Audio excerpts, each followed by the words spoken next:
เ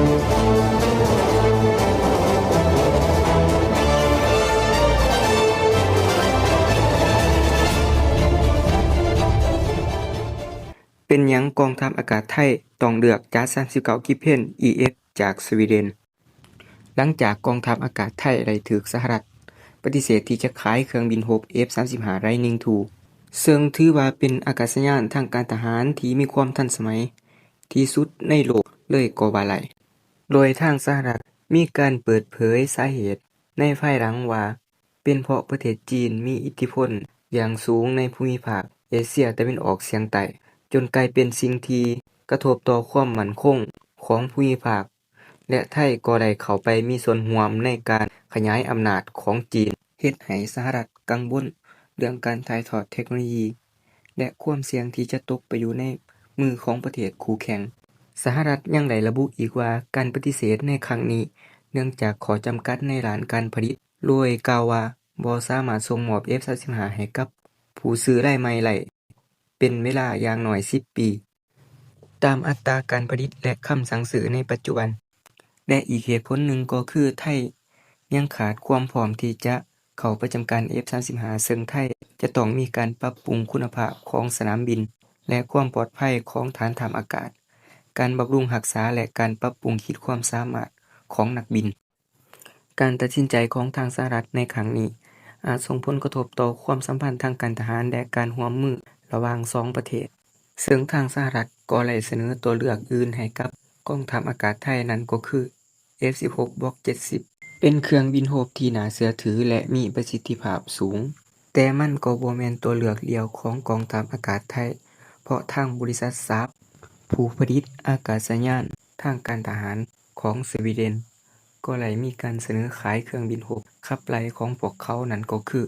จัด39 Gripen EF ซึ่งมันถือว่าเป็นเครื่องบินรบที่มีสมรรถนะสูง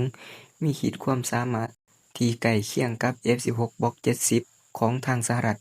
การมาของจัด39ถือเป็นตัวเลือกที่น่าสนใจหลายกว่า F-16 เพราะมันมาพร้อมกับเทคโนโลยีหลายๆอย่างการที่สหรัฐปฏิเสธที่จะขาย F-35 ให้ไทยเป็นเรื่องที่ซับซ้อนและมีปัจจัยหลายๆอย่างเกี่ยวข้องตัวเลือกใหม่ที่สหรัฐเสนอให้นั่นมันอาจจะขัดต่อจุดประสงค์และความต้องการของกองทัพอากาศไทยดังนั้นทางการของไทยต้องมีการพิจารณาตัวเลือกต่างๆอย่างรอบคอบเพื่อเลือกสิ่งที่ดีที่สุดสำหรับประเทศของตนและกองทัพอากาศไทยก็ได้เลือกเครื่องบินรบขับไล่รุ่นใหม่ที่ทันสมัยเข้าประจำการแล้วนั่นก็คือจัด39 Gripen EF จากประเทศสวีเดนเป็นเครื่องบินรบที่มีความพร้อมที่จะปกป้องน่านฟ้าของไทย Gripen EF มาพร้อมกับเทคโนโลยีที่ล้ำสมัยที่สุดอยู่ในแถวหน้ามันมีการติดตั้งระบบเรดาร์ ESA ที่ทรงพลังสามารถกวดจับเป้าหมายได้อย่างแม่นยำในระยะไกลและระบบอาวุธที่หลากหลายเฮ็ดให้ Gripen EF เป็นเครื่องบินรบที่เหนือกว่าคู่แข่งจากค่ายต่างๆนอกจากสมรรถนะที่เหนือกว่าแล้ว Gripen EF ยังมีความคล่องตัวสูงสามารถบินขึ้นลงจากสนามบินขนาดน้อยได้และมีค่าใช้จ่ายในการบำรุงรักษาที่ต่ำเฮ็ดให้ Gripen EF เป็นเครื่องบินรบที่มีความคุ้มค่าที่สุดตอบโจทย์ความต้องการของประเทศได้เป็นอย่างดีทั้งในด้านสมรรถนะเทคโนโลยีและค่าใช้จ่ายโดยมันติดตั้งเครื่องยนต์แบบ General Electric F414G-39E ความยาวของลำตัว 15.2 เมตรความกว้างของฐานปีก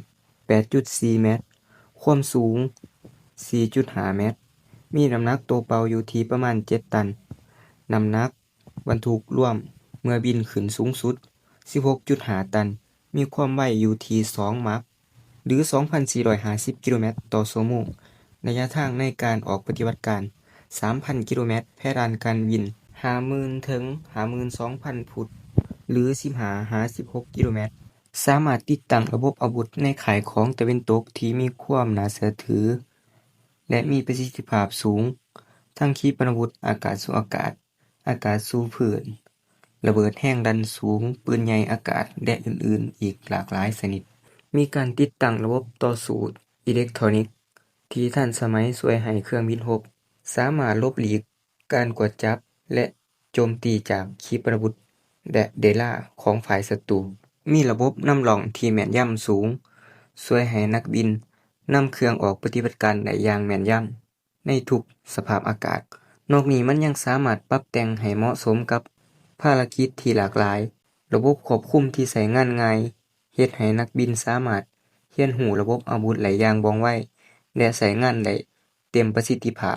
ด้วยสมรรถนะที่เหนือชั้นเฮ็ดให้ประเทศเพื่อนบ้านต้องเป็นกังวลในใจและอาจจะนำไปสู่การแข่งขันสะสมอาวุธขั้นสูงของบรรดาประเทศที่มีความพร้อมและมีศักยภาพเพียงพอที่จะ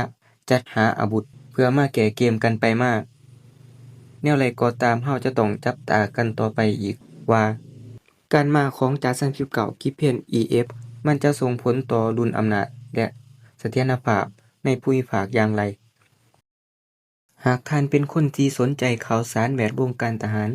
ก็กดติดตามเราไว้เพื่อจะได้ศึกษาข้อมูลใหม่ๆไปพร้อมๆกัน